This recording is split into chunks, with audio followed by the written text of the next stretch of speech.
البطاله نتاعنا حتى لو ما قدرناش نقضي عليها اليوم، نقضي عليها من على عامين ولا ان شاء الله. وهي على كل حال اليوم في مستوى فرنسا.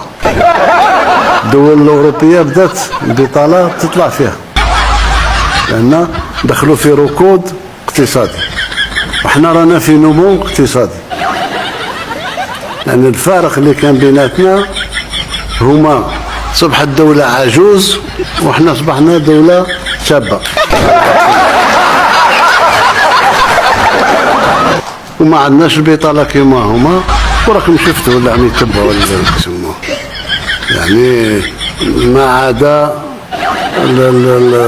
يشكروا في رواحهم وهذيك، ولكن العيشة تعيسة عندهم صعبة.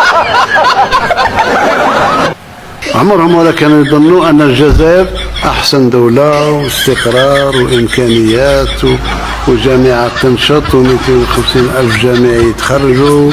وباش اليوم عمرهم ولا كانوا يظنوا أن الجزائر عندها الثلاجة نتاعها ما فيها شيء.